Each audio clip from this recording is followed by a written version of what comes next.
Our guest today is Mr. Irfan Wahab, CEO, Telenor Pakistan and Chairman, Telenor Microfinance Bank. Irfan is also the co-chair of the working panel on ICT at Parwaaz. Welcome to the platform, Irfan. Thank you. Thank you very much. Irfan, can we start by asking you to give us a brief introduction to both Telenor Pakistan and Telenor Microfinance Bank for our audience?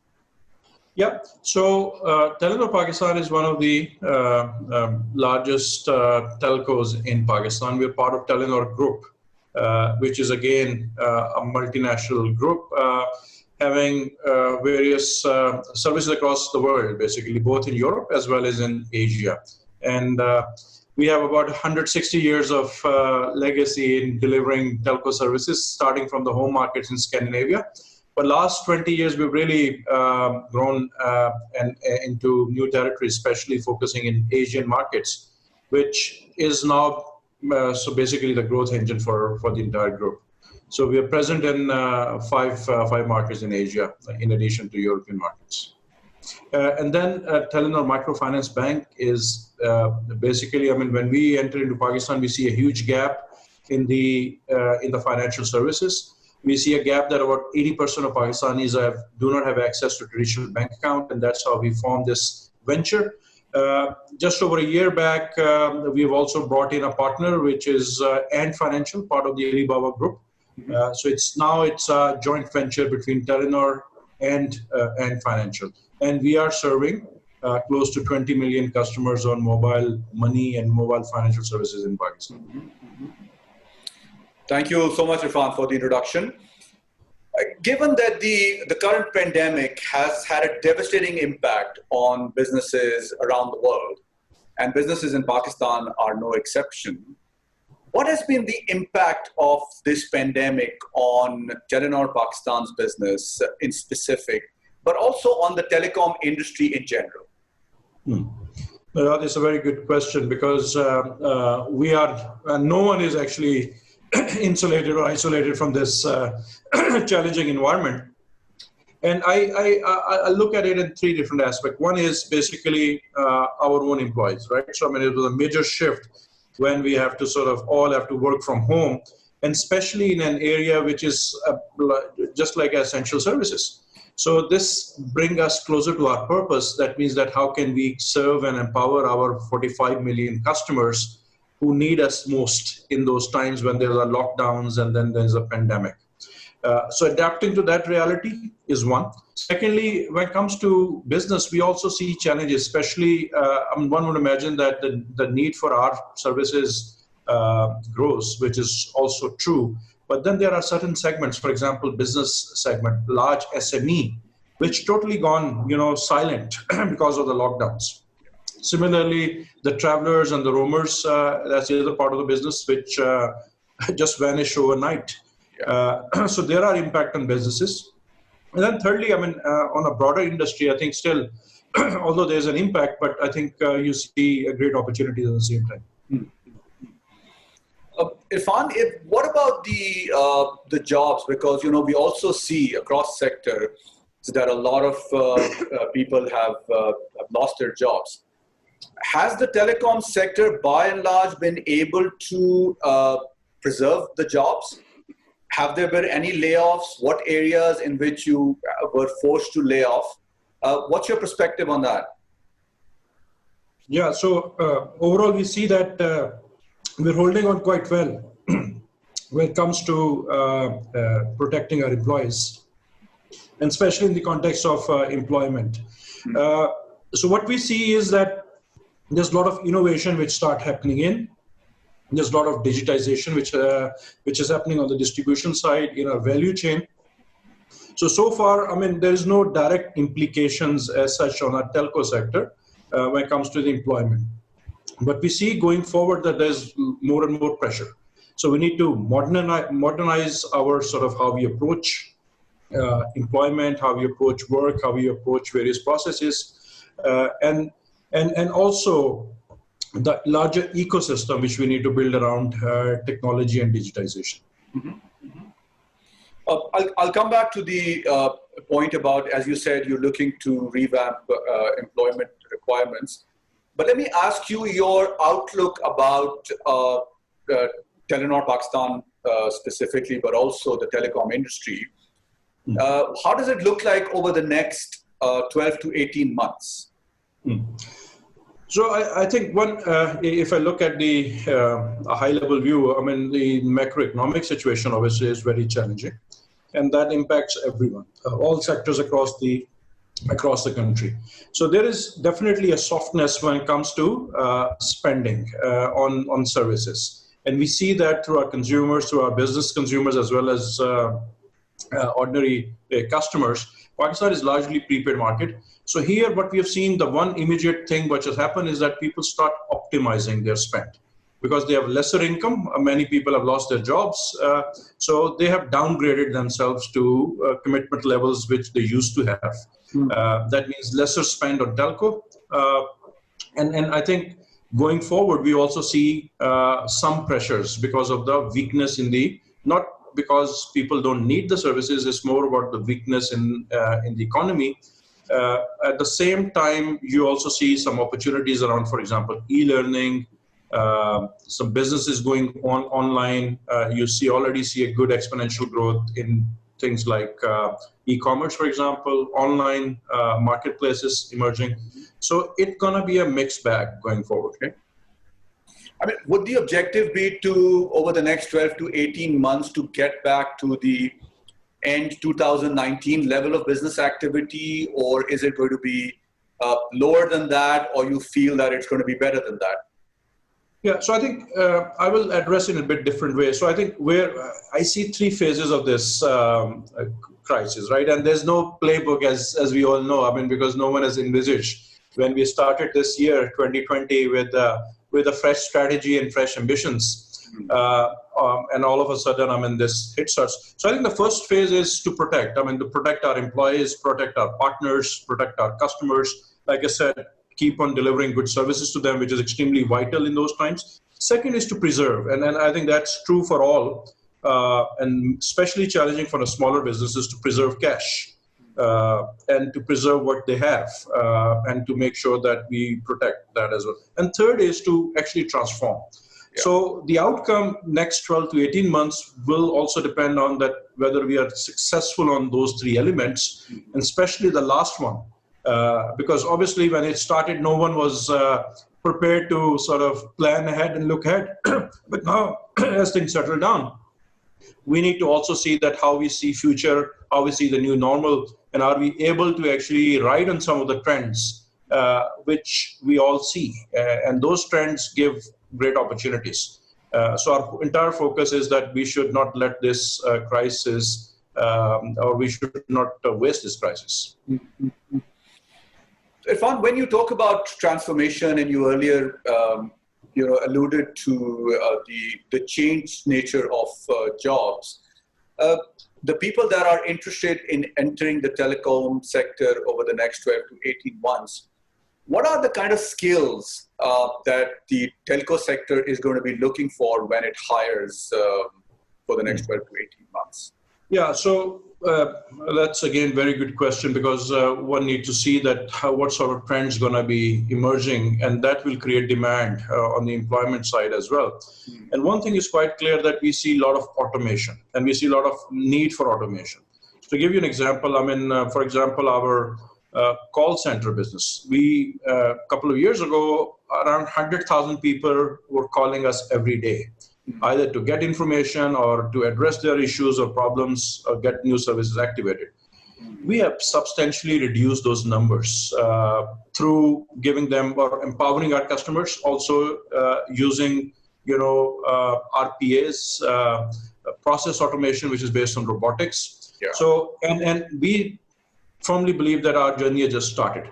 So some of the skills which are linked to AI, artificial intelligence, to automation, to process automation, back-end automation will be very key. Secondly, I would say we also see a trend linked to people moving towards online payments, and we as a country need to move towards a cashless society. So I think the fintech area as a whole is another area where there will be opportunities and there will be specific skill sets. As we embrace more and more technology, Jawad, it's quite, I think, obvious. Another trend is information security. How we protect our data, how we work within the privacy ambit to make sure that our customers can keep on trusting us and their information is secure with us and they're able to transact and act remotely, it doesn't matter where they are, with full trust and confidence. So information security is another area which will be extremely important. And some of those trends, I would say, are cuts across industries, not just in ICT industry. I think it will be relevant for many more industries. Sure.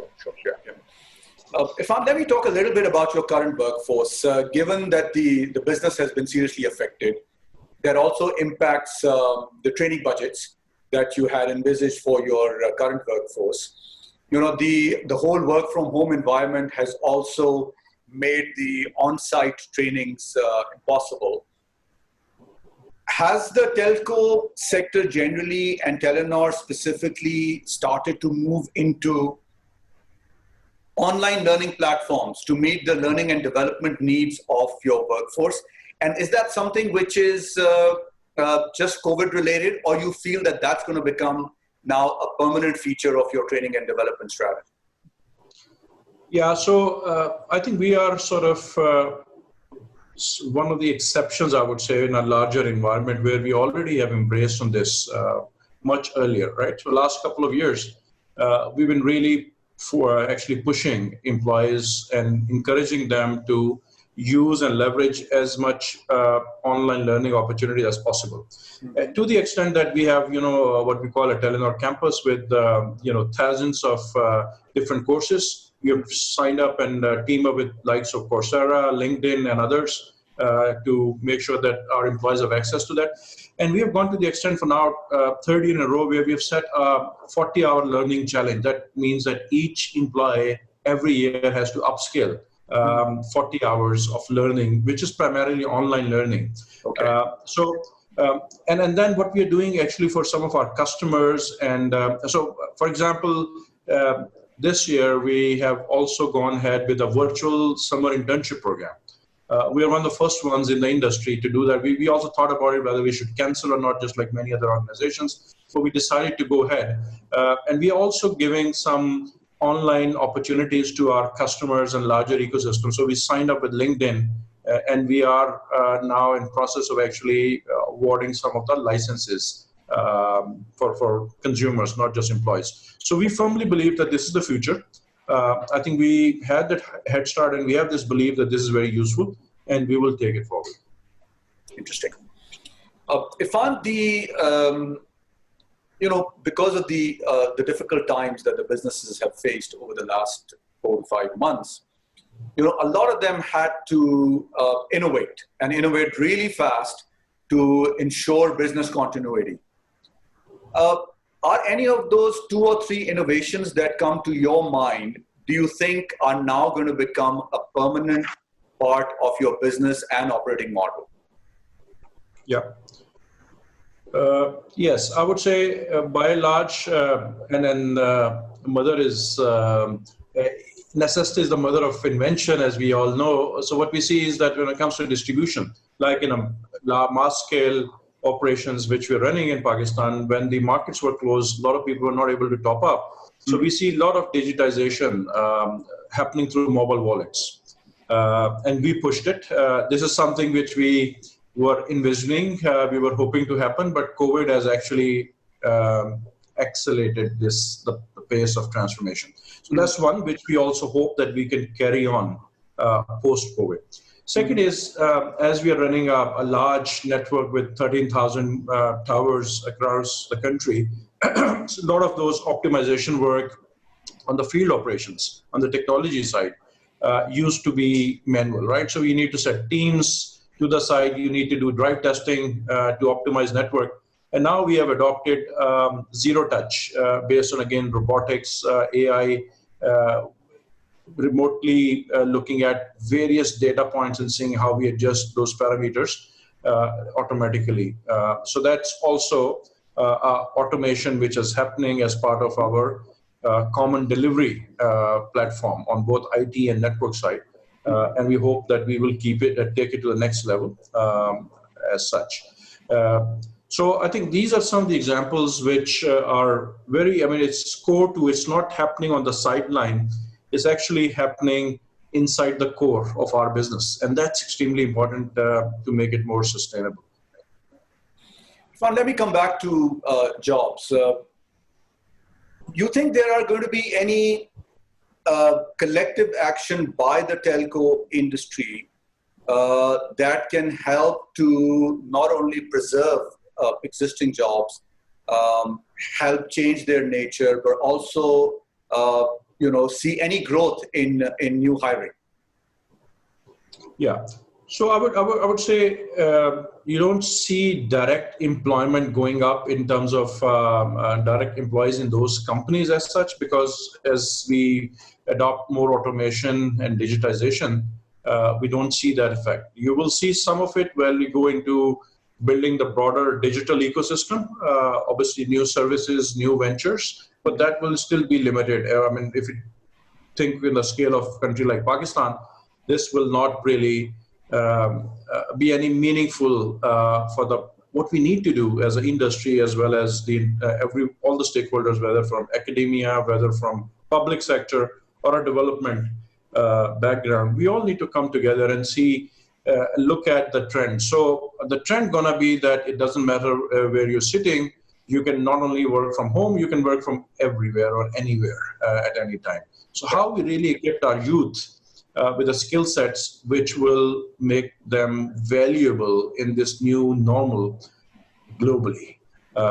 So skill set development in those areas which will be sought after. Some of the areas which I mentioned earlier, information security, for example, AI, robotics, some of the high-tech skill set. We are already, fifth largest freelancing nation, but we have not really moved up the value chain. We are still at the basic coding level by and large. So we need to really think and give that direction to the youth. And then also, I think initiatives like Parwaaz is a great initiative to create a meaningful impact in terms of the vision, and then how we provide mentoring and opportunities to the youth. Well, thank you so much for that. Irfan, the youth, is living through some very uncertain and despondent times.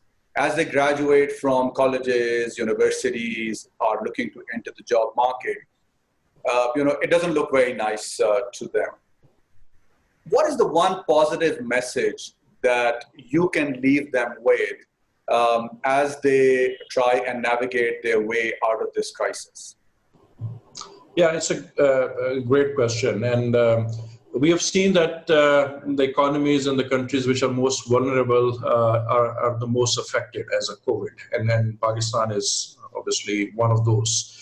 So my message is going to be that, let's not focus on the downside. Let's not focus on the negativity. Let's see what opportunities are being created. Let's focus on the bright side of this crisis. And the bright side is that there will be a new normal. There will be a new approach to work, where physical proximity will be less important.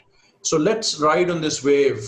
Let's leverage technology. Let's build a knowledge economy based on or riding on those trends. And then it doesn't matter what is your background, which college you've graduated from. If you have those skill sets, you will be in demand, and then you can create an impact, not just on your local, regional scale, but even at the global scale. Thank you very much, Irfan, for making the time to talk to us. It was an absolute pleasure. Thanks for the opportunity.